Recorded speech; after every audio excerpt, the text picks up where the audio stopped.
This time we will know the end of Michael's terrifying story on the highway.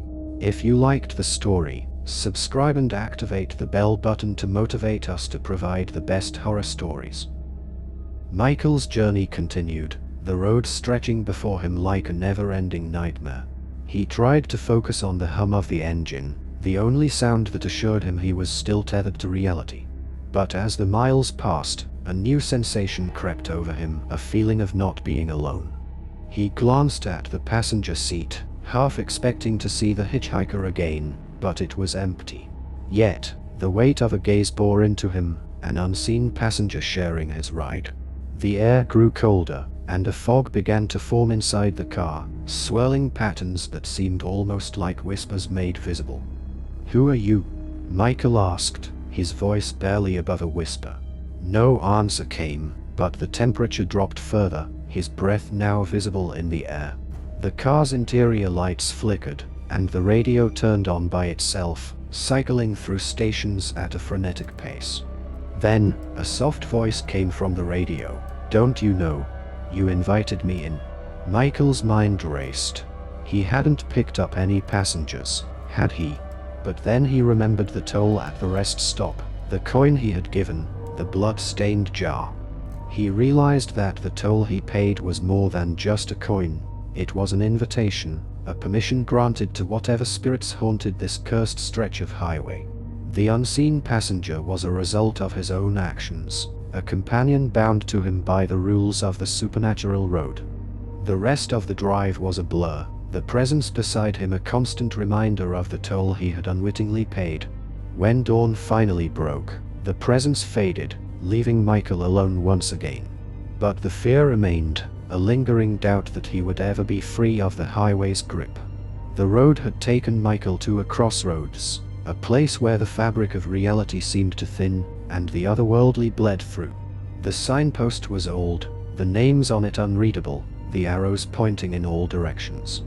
He got out of the car, the crossroads bathed in the light of the setting sun, casting long shadows on the ground.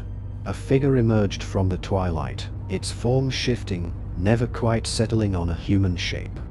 "Michael," it called, its voice a chorus of whispers. "You seek an end to your journey, but the road you travel has a price." Michael's voice was steady. "What price?" "An exchange," the figure replied, "a pact. Give me your fear, and I will grant you passage." Michael considered the offer. His fear had been a constant companion, a burden that weighed him down. To be free of it was tempting. "And if I refuse?" he asked. "Then you will wander forever, lost between worlds, a ghost on the highway." Michael took a deep breath, his decision made. "I accept." The figure approached, and Michael felt a chill as it passed through him. He felt lighter, unburdened, but also empty, as if a part of him had been hollowed out. The figure nodded. "The pact is sealed. Go now, and remember that the road always collects its due." Michael got back into his car and drove away from the crossroads.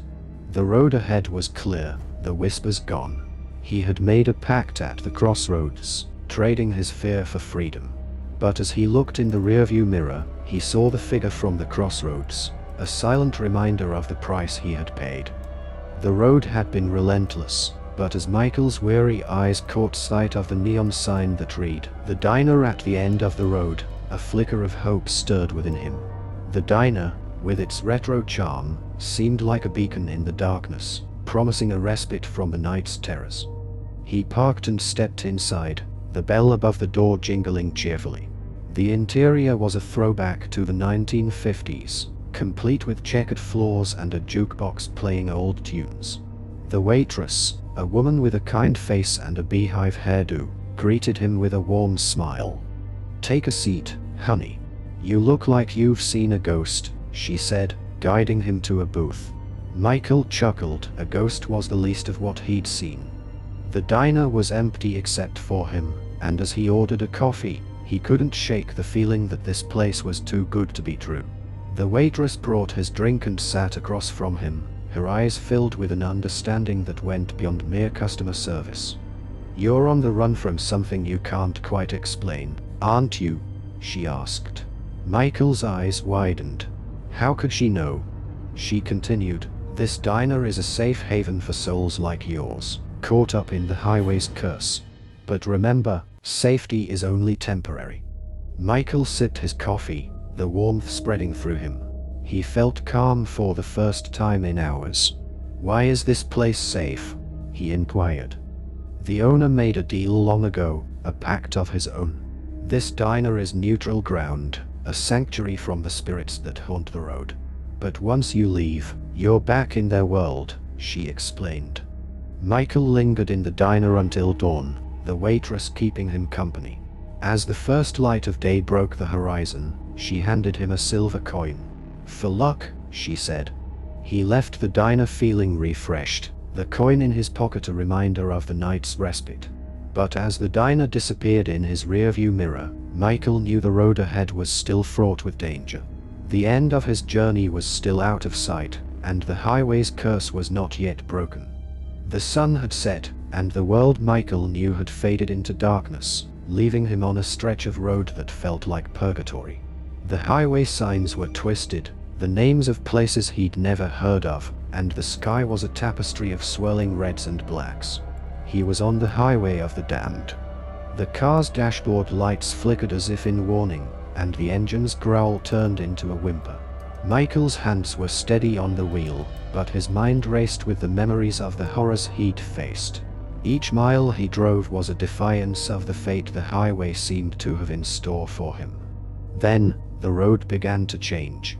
The asphalt cracked and heaved, as if the very earth was rebelling against its existence.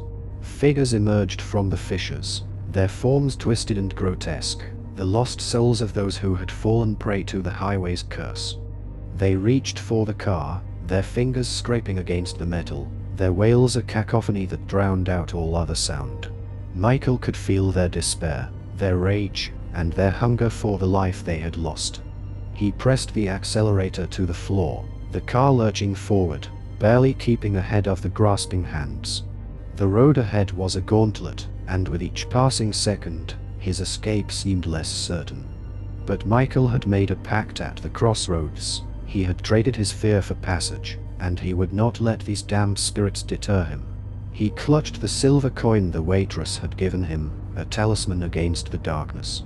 As he approached the end of the highway, a figure appeared before him, larger and more terrifying than the rest. It was the guardian of the damned, the keeper of the cursed road. "Your journey ends here," it bellowed. Michael held the coin out, and it shone with a brilliant light, piercing the darkness. The guardian recoiled, and the road opened up, revealing a path forward.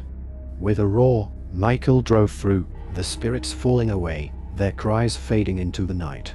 He emerged on the other side, the night giving way to dawn, the cursed highway behind him.